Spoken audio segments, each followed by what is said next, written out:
Match में खेलने के लिए आया था, मैंने उस वक्त कहा था कि he is going to be the best player, he is my favourite player, he has been the best player for South Africa as well.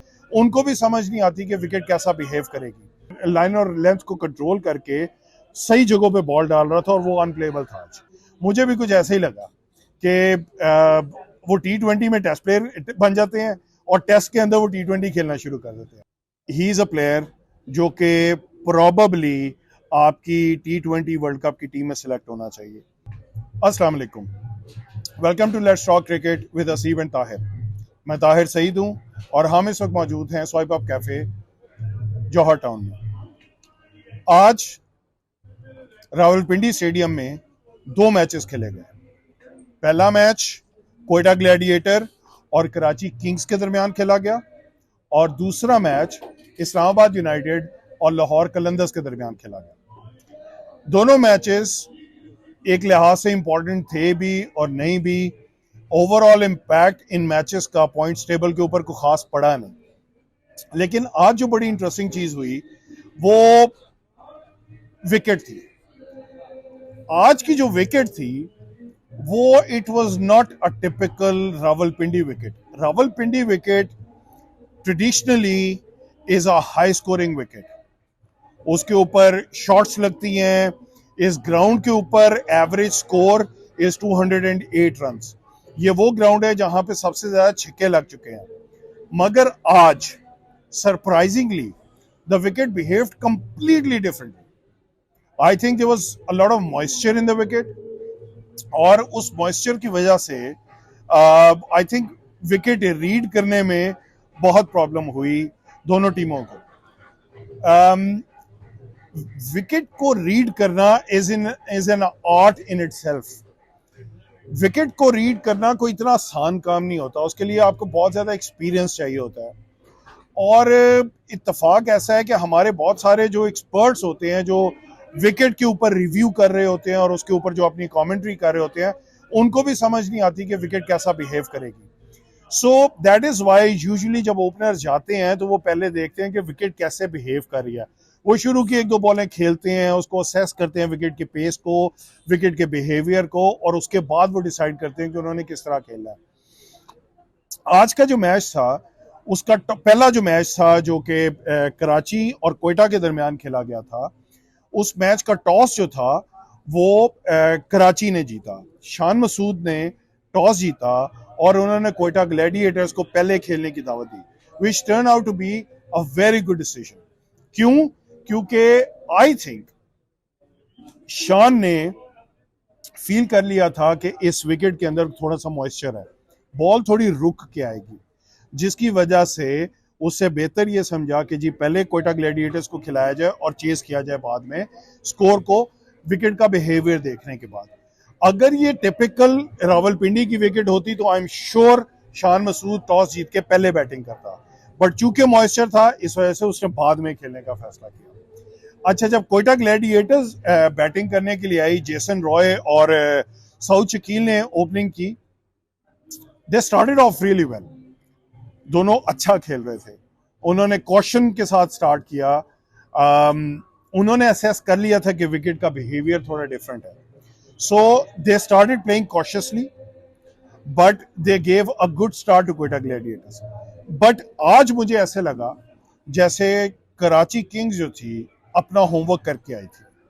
आज उनकी प्लानिंग बहुत अच्छी थी, आज उनकी शान मसूद की कैप्टेंसी बहुत अच्छी थी, और जो आज उन्होंने मैचअप्स किए थे कि किस बॉलर के सामने किस बैट्समैन को और किस बैट्समैन के आगे किस बॉलर को लगाना है, आई थिंक आज उनके मैचअप्स जो थे वो बहुत अच्छे थे। शान मसूद ने बहुत अच्छी कैप्टेंसी की और उसके बॉलर्स ने भी बहुत अच्छे तरीके से रिस्पॉन्ड किया।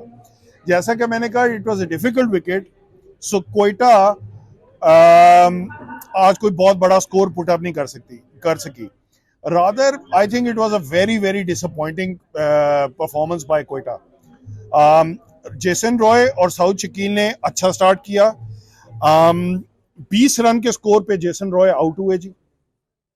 उसके बाद ख्वाजा नाफे आए। ख्वाजा नाफे और सऊद शकील की एक अच्छी इनिंग्स चली। लेकिन उसके बाद साउथ शकील आउट हुए और उसके बाद रायली रूसो और then so on and so forth, एक लंबी लाइन लग गई। कोयटा ग्लैडिएटर्स के प्लेयर्स आ रहे थे, जा रहे थे, आ रहे थे, जा रहे थे। मेरा ये ख्याल है कि कोयटा ने अपनी पिच को रीड करने में बहुत गलती की और उन्होंने पिच के बिहेवियर के हिसाब से बैटिंग नहीं की। They just kept on playing their shots and they kept getting out. ये वो विकेट नहीं थी जिसके ऊपर आप खुल के शॉट्स खेल सकें। सो अ वेरी वेरी एवरेज, बल्कि below average performance by Quetta Gladiators. Quetta ने अपने तमाम खिलाड़ी 118 रन पे आउट कर दिए 19.1 ओवर्स के अंदर। सो this was the lowest score so far in the PSL. Now, don't forget, Quetta Gladiators is the number 2 team on the points table, और कराची जो थी was number 5th team on the points table. So, expectation ये थी कि कोयटा बेहतर perform करेगी, but Karachi ने तकरीबन उनको आउटप्ले कर दिया। ऑब्वियसली बहुत अच्छी बॉलिंग हुई कराची की तरफ से, लेकिन मेरे नज़दीक आज की स्टैंड आउट परफॉर्मेंस जो थी वो हसन अली की थी। हसन अली ने आज बड़े कॉन्फिडेंस के साथ बॉलिंग की। हसन अली ने अपने दूसरे ओवर में 2 प्लेयर्स आउट किए और हसन अली ने अपने चौथे ओवर में भी 2 प्लेयर्स आउट किए। सो हसन अली ने आज 4 ओवरों में सिर्फ 15 रन दिए और 4 विकेटें ली। So outstanding performance by Hasan Ali. मुझे लगा कि वो अपनी फॉर्म में वापस आ रहा है और आई होप कि हसन अली अपनी फॉर्म में वापस आए। वो बॉल्स को बड़े अच्छी जगह पे पिच कर रहा था, बड़े कॉन्फिडेंस के साथ बॉलिंग कर रहा था और ऐसे लगा जैसे वो बॉलिंग को इंजॉय कर रहा है। कोई बहुत ज्यादा तेज बॉलिंग करने की कोशिश नहीं कर रहा था, लाइन और लेंथ को कंट्रोल करके सही जगहों पे बॉल डाल रहा था और वो अनप्लेबल था आज। सो कोयटा की बुरी परफॉर्मेंस और कराची की तरफ से अच्छी बॉलिंग, जिसमें obviously stand out Hasan Ali ने किया। कराची की जब बैटिंग आई, I think Shan Masood really disappointed me today. Again, he's struggling big time. मैंने कहीं पे पढ़ा, कोई कह रहा था कि जी शान मसूद जब T20 खेल रहे होते हैं तो वो टेस्ट मैच की तरह खेलते हैं और जब टेस्ट मैच खेल रहे होते हैं तो T20 की तरह खेलते हैं। मुझे भी कुछ ऐसा ही लगा कि वो T20 में टेस्ट प्लेयर बन जाते हैं और टेस्ट के अंदर वो T20 खेलना शुरू कर देते हैं। आज शान मसूद ने बहुत बुरा खेला। ये वो विकेट थी जहां पे सिर्फ 118 रन चेज करने थे। उसको चाहिए था कि वो आराम से अपने आप को सेट करता। उसके साथ टिम साइफर्ट अच्छा खेल रहा था, टिम साइफर्ट को थोड़ा सा अटैकिंग खेलने देता और अपने आप को सेट करता, लेकिन शान मसूद ये नहीं कर सका और सिर्फ 8 बॉलों में 7 रन बनाकर मोहम्मद आमिर के हाथों वो आउट हो गया। So I think it was very disappointing from Shan Masood. This was a very good opportunity for him to get back into form on a difficult wicket. But again, difficult wicket में जब आपकी form अच्छी ना चल रही हो तो बहुत मुश्किल होता है वापस आना. Anyways, शान मसूद आउट हुए, टिम साइफर्ट आज अच्छा खेले.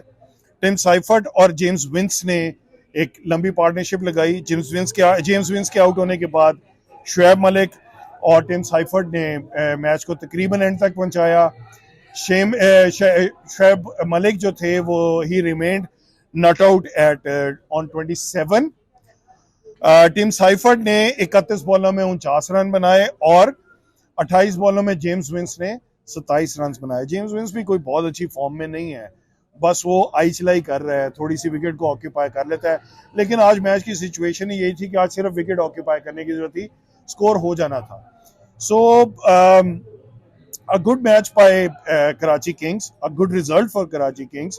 Karachi Kings ने फाइनली अपने 3 मैचेस जीत के 6 पॉइंट्स हासिल कर लिए हैं. वो अभी भी 5वीं पोजीशन पे ही हैं, लेकिन उन्होंने कोयटा ग्लैडिएटर्स को भी आगे मजीद पॉइंट हासिल नहीं करने दिए. सो इस मैच के बाद भी points table remain the same और मुल्तान सुल्तान, कोयटा ग्लैडिएटर्स, पेशावर ज़ल्मी, इस्लामाबाद यूनाइटेड और कराची किंग्स. सो आज के मैन ऑफ द मैच जो थे वो हसन अली थे अपनी 4 विकेटों की वजह से.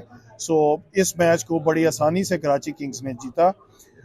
अगला मैच डिस्कस करने की इससे पहले हम एक छोटा सा ब्रेक लेंगे. ब्रेक के बाद वापस आते हैं. Welcome back.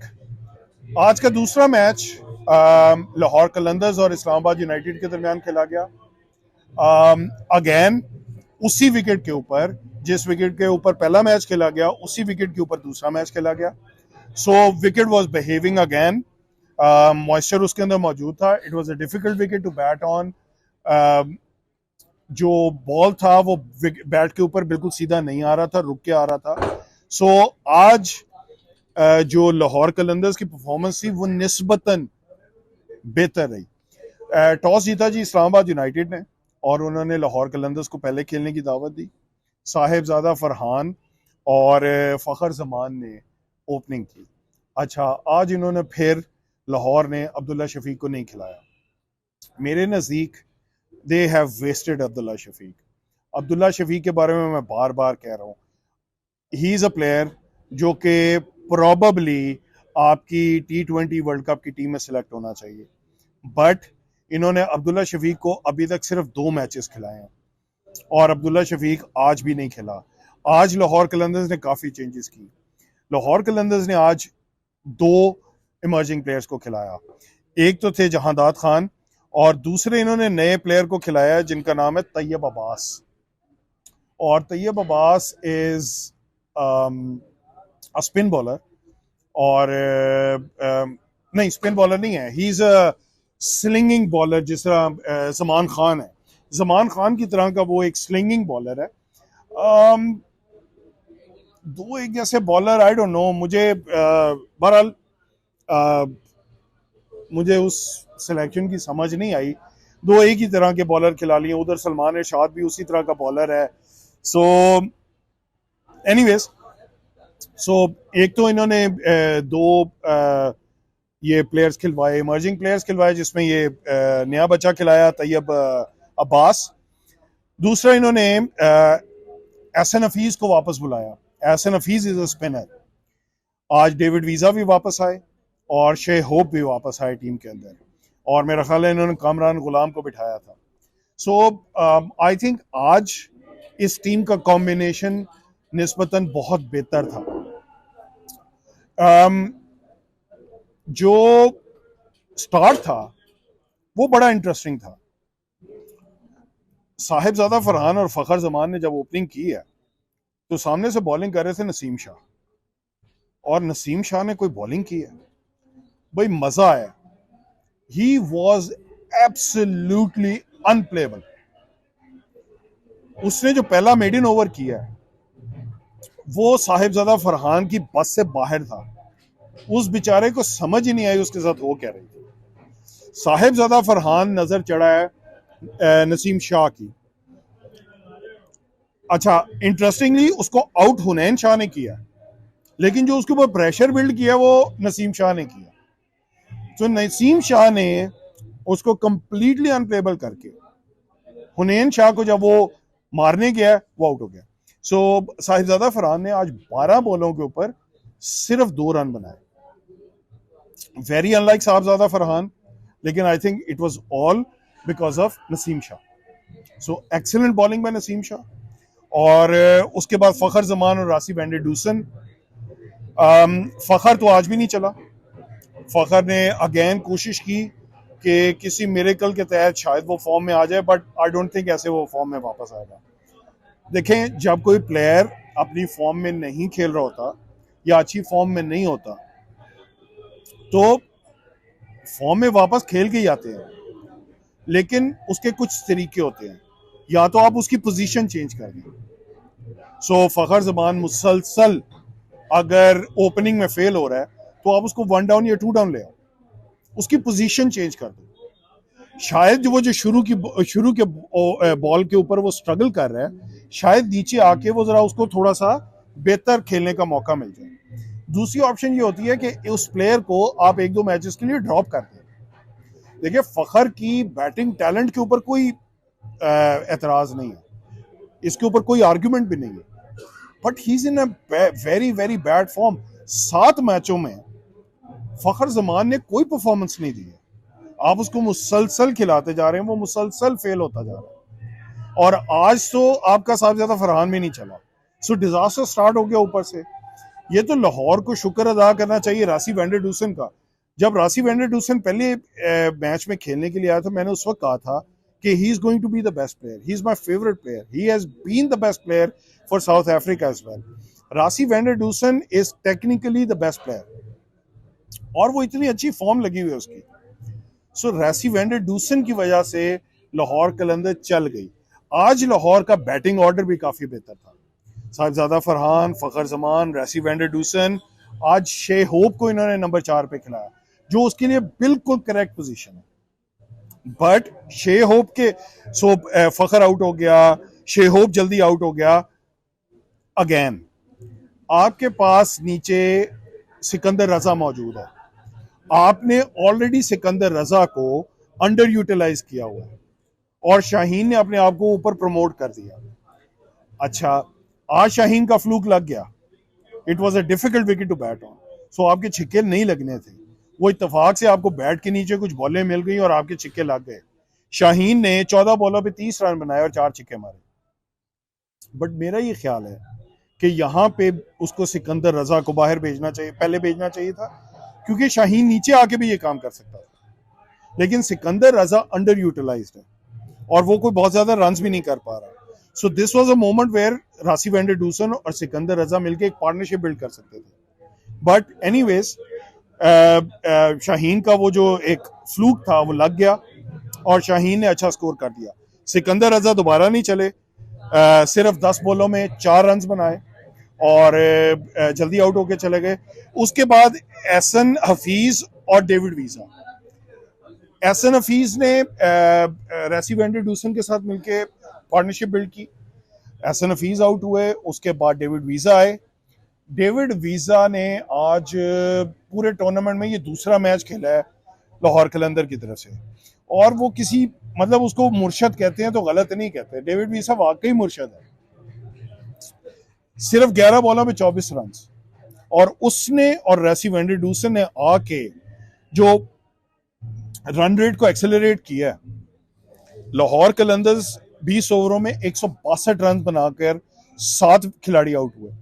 ये 162 रन लाहौर कलंदर के लिए ये बहुत ज्यादा रन थे। जिस तरह इनका स्टार्ट हुआ था, अगर कहीं रासी वेंडरडूसन और नीचे से डेविड वीजा ये स्कोर ना करते तो इतना स्कोर नहीं होना था। 162 on this wicket was a very very good score. So hats off to Rassi Van-der-Dusen and David Wiese. They put up a good score. Again, जिस तरह मैंने बताया बॉलिंग में, I think hats off to Naseem Shah. Naseem Shah is bowling extremely well. वो अपनी form में वापस आ चुका है. He is unplayable. और इंशाल्लाह आगे जो सीरीज आ रही है और वर्ल्ड कप आ रहा है, Naseem Shah is going to give a lot of trouble to a lot of batsmen. I hope कि शाहीन अफरीदी भी फॉर्म में वापस आ जाए. बट नसीम शाह ने बहुत अच्छी बॉलिंग की. और फ्रैंकली मैं आपको बताऊं, मुझे हुनैन शाह भी बहुत अच्छा लगा. हुनैन शाह बहुत अच्छी बॉलिंग कर रहा है. He is a young player. उसका कोई बहुत ज़्यादा एक्सपोजर भी नहीं है, बहुत ज़्यादा एक्सपीरियंस भी नहीं है, और वो बहुत अच्छी बॉलिंग कर रहा है. और साथ Romaan Raees being an experience bowler, वो भी बहुत अच्छी बॉलिंग कर रहा है. शादाब ने भी आज अच्छी बॉलिंग की. Faheem Ashraf once again, I think Faheem Ashraf is done. I have nothing against him. He is a good player, he is a good allrounder. लेकिन बॉलिंग में जहाँ पे पूरी इस्लामाबाद यूनाइटेड की बॉलिंग बहुत अच्छा कर रही है, फ़हीम अशरफ अकेला जो है वो कुट खा रहा है. सो फ़हीम अशरफ से बॉलिंग नहीं हो रही. एनीवेज जी, इस्लामाबाद यूनाइटेड की बैटिंग की डिस्कशन कर लेते हैं. कॉलिन मुनरो और एलेक्स हेल्स ने स्टार्ट किया. कॉलिन मुनरो ने पहली 2 बॉलों पे 2 चौके लगाए शाहीन को, और उसके बाद एलेक्स हेल्स मेरा ख्याल है उस ओवर की चौथी या 5वीं बॉल के ऊपर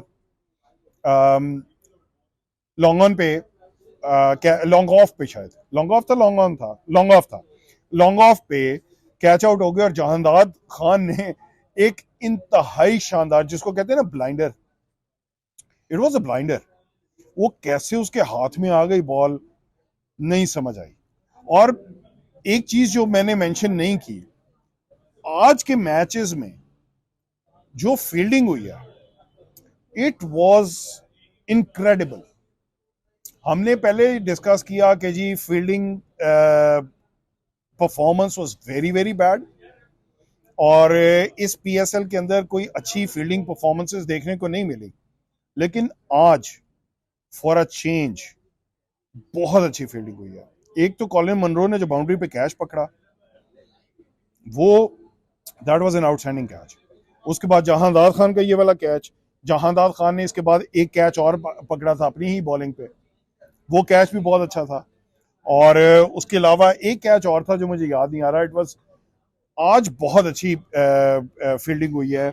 ऑल्दो एलेक्स हेल्स ने कैच ड्रॉप किया था, लेकिन बहरहाल overall the quality of fielding was incredible in today's both matches. Actually दोनों मैचेस में बहुत अच्छी थी।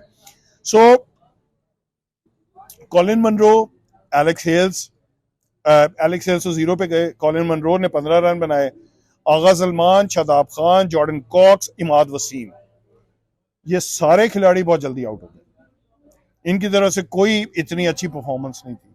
और who was the culprit? Zaman Khan. आज जमान खान ने बहुत अच्छी बॉलिंग की, उसके यॉर्कर्स अच्छे पड़ रहे थे, वो अपनी स्लो बॉलिंग बहुत अच्छी कर रहा था, लाइन लेंथ उसकी बहुत अच्छी थी। सो उससे जो अपने पहले 3 ओवर किए थे वो बहुत अच्छे थे, और मेरा ख्याल है अपने पहले 3 ओवरों में उसने 3 विकेटें ले ली हुई थी। एनीवेज, सो जो इस्लामाबाद यूनाइटेड थी वो मेरा ख्याल है अपने पहले जो उनका जो था पावर प्ले, उसके अंदर उनके 5 खिलाड़ी आउट हो गए हुए थे, और ऐसा लग रहा था जैसे वो मैच हार गए हैं। पावर प्ले में आपके 5 खिलाड़ी आउट हो जाएं और उसके बाद आपका मैच में आना बहुत मुश्किल है। बट इंटरेस्टिंगली आजम खान, फहीम अशरफ और नसीम शाह, इन तीनों ने नीचे से बड़ी अच्छी बैटिंग की। आजम खान ने 19 बॉलों में 29 रन बनाए, नसीम शाह ने 16 बॉलों में 27 रन बनाए, और फहीम अशरफ जो थे वो 31 बॉलों में 41 रन बनाकर नॉट आउट रहे। So good to see Faheem Ashraf finally contributing for Islamabad United. अभी तक उस बेचारे की तरफ से कोई परफॉर्मेंस नहीं आ रही थी। सो this was a good performance by him, और उसने थोड़ा सा मैच बना दिया हुआ था। आजम खान और नसीम शाह के साथ मिलके उसने मैच बनाया, और कहीं थोड़ा सा ऊपर से अच्छा थोड़ा सा इनको स्टार्ट मिल जाता तो मैच फंस सकता था, लेकिन I think it was too little too late. जो 5 विकेट लूज कर देना पावर प्ले के अंदर, आई थिंक उसके बाद आपका मैच में वापस आना बहुत मुश्किल है। So excellent performance finally by Lahore Qalandars. उन्होंने अपना पहला मैच जीता और अपने 2 पॉइंट्स जो हैं वो टेबल के ऊपर डाले। मैंने अपने पहले पॉडकास्ट में, पिछले पॉडकास्ट में ये कहा था कि लाहौर कलंदर्स जरूर वापसी करेगा। अच्छा लगा, आज बेहतर प्लानिंग के साथ आए थे। आई थिंक शाहीन ने अच्छी चेंजेस की बॉलिंग के अंदर, आज बॉलर्स ने भी डिलीवर किया। शाहीन अफरीदी ने 4 ओवरों में 32 रन देके 2 विकेटें ली। आज डेविड वीजा ने बहुत अच्छी बॉलिंग की। डेविड वीजा ने 4 ओवर किए, सिर्फ 19 रन दिए और 1 विकेट ली। इसके बाद जहांदाद खान और तैयब अब्बास दोनों ने अच्छी बॉलिंग की। So overall it was a good bowling performance by Lahore Qalandars. Oh हाँ, congratulations to Shaheen Afridi. He became the 3rd bowler in PSL history to record 100 wickets. So पहले नंबर पे वहाब रियाज 113 विकेटें, दूसरे नंबर पे हसन अली जिन्होंने कोई 107 विकेटें ली हैं, और तीसरे नंबर पे अब शाहीन अफरीदी है with 100 wickets. So congratulations to Shaheen Afridi. उन्होंने अपनी पीएसएल के अंदर 100 विकेट्स ले ली। सो ये था जी आज का एनालिसिस। अब पॉइंट्स टेबल के ऊपर कोई खास फर्क तो नहीं पड़ा, वही पॉइंट्स टेबल है। Multan Sultan number 1, Quetta gladiator number 2, Peshawar Zalmi number 3, Islamabad united number 4, Karachi number 5 और लाहौर कलंदर नंबर 6। सिर्फ ये कि ये जरा थोड़ा सा कराची ने और लाहौर ने अपने 2-2 पॉइंट्स बढ़ाए हैं, बाकी जो जिधर थे उधर ही खड़े हैं। कल का मैच भी रावलपिंडी में होगा। और कल देखते हैं जी विकेट कैसा बिहेव करती है। कल का मैच है इस्लामाबाद यूनाइटेड और कराची किंग्स के दरमियान। आपके पास इस मैच का एनालिसिस लेके हाजिर होंगे कल। मुझे इजाजत दीजिए। अल्लाह हाफिज। पाकिस्तान जिंदाबाद।